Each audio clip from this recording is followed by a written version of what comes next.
Email marketing can be a great way to get more customers and grow your small business. However, it's important to use email marketing best practices so that all of your efforts are effective. Here are 25 email marketing best practices that actually work. Number 1, clean your list. You want to make sure that your email list is clean and up to date. Now, this means that you remove any inactive or unengaged subscribers from your list. This is going to improve your deliverability and ensure that your emails reach the people that are interested in them most. Number 2, get good deliverability. Use an email marketing service that offers good deliverability. This will help ensure that your emails end up in subscriber boxes instead of getting caught by spam filters. So what can you do to actually improve your email deliverability? Well, when it comes to email, deliverability really is key.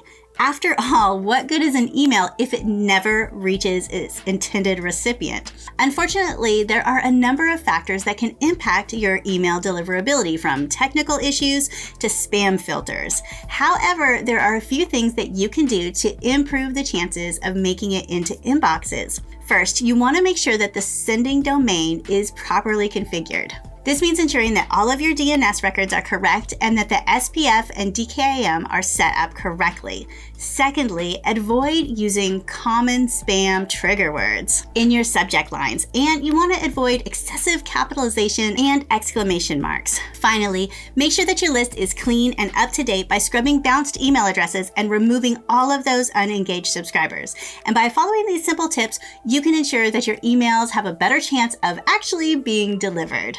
Number 3, segment your list. Segment your email list so that you can send more targeted and relevant emails. Your email marketing service will have a way for you to segment your list, usually using tags. Number 4, use personalization. Personalize your emails as much as possible.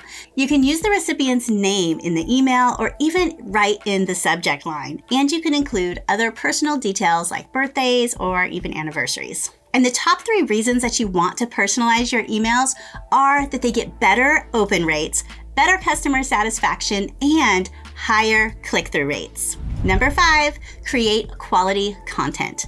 Make sure that your email content is high quality and relevant to your subscribers. Email content should be interesting, informative, or helpful. Number 6, use a call to action. Use a strong call to action in your email so subscribers know what you want them to do next. Your call to action could be to click through to a landing page, download a check sheet or an ebook, sign up for a webinar, or watch a video. Number 7, use automation. Use email automation to send triggered emails based on subscribers' behavior to save time and not miss any marketing opportunities.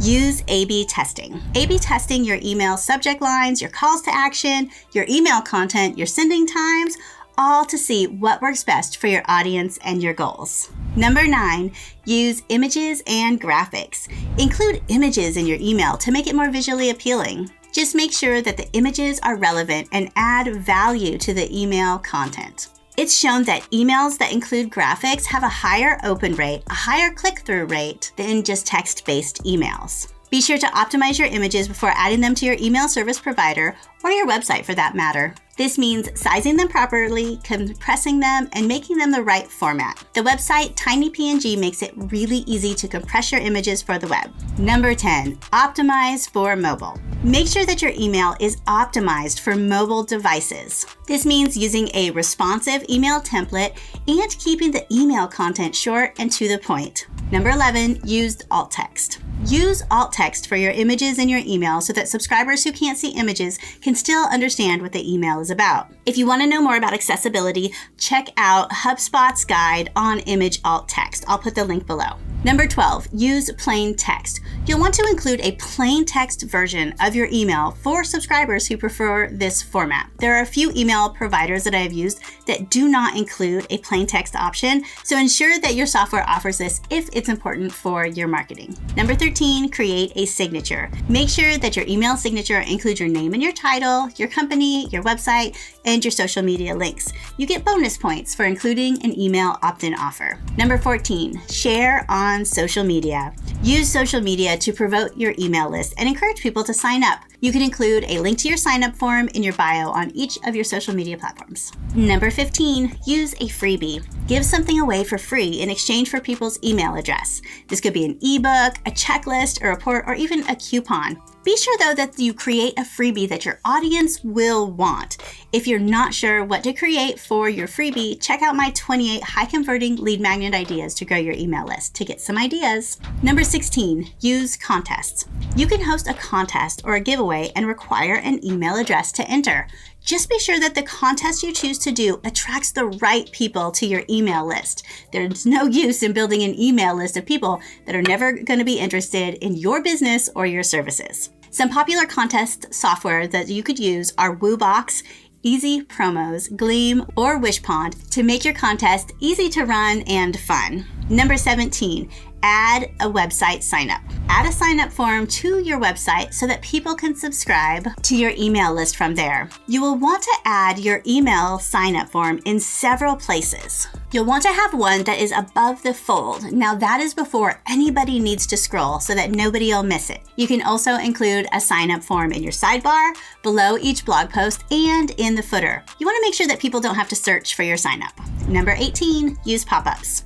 Use pop-ups on your website to encourage people to sign up for your email list. Just make sure that the pop-ups aren't too intrusive or annoying by limiting when they pop up, and just make sure that they are easy to close. Number 19, include an opt-in. Include a link to your sign-up form in every single email that you send out, even if people are already subscribed to your list. This way, if they forward your email to a friend, they can easily sign up as well.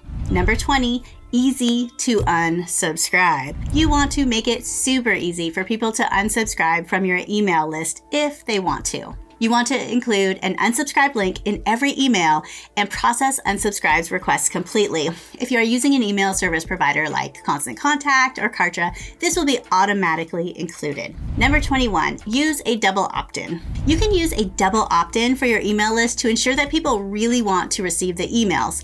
This means that people need to confirm their email address after signing up for your list. Using a double opt-in is also a great way to keep your email list clean. Spammers who sometimes target single opt-in email lists won't get anywhere because they don't use a real email address.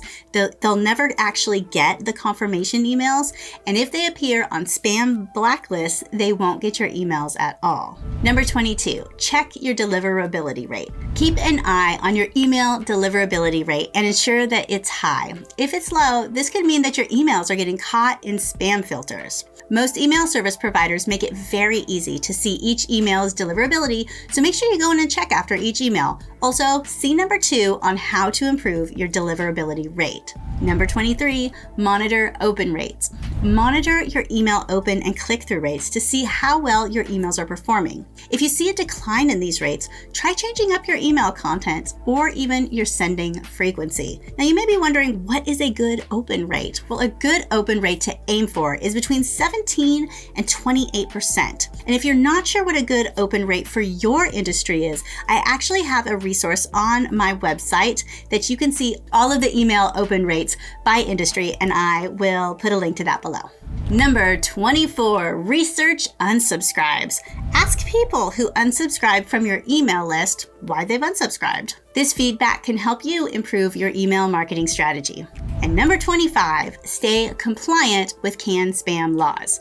Make sure that you are compliant with the CAN-SPAM Act and other email marketing laws. This includes things like having a physical address in your email signature, not using false or misleading header information, and giving people the option to unsubscribe from your list. Most email service providers walk you through these steps when you set up your account and won't even let you send out an email unless you complete everything. Using a reputable email service software provider will help you not have to worry about staying above the law and out of jail. The power of email marketing. You know, email marketing can be a really powerful tool for small businesses. And by using some of these best practices, you can create emails that are more likely to be opened and read, and that will help you grow your business. If you want to learn more about email marketing or need a little bit of help getting started, I am here to help. I have some online courses on email marketing that'll teach you everything that you need to know to get started in this valuable form of marketing. You can sign up today and see the results for yourself.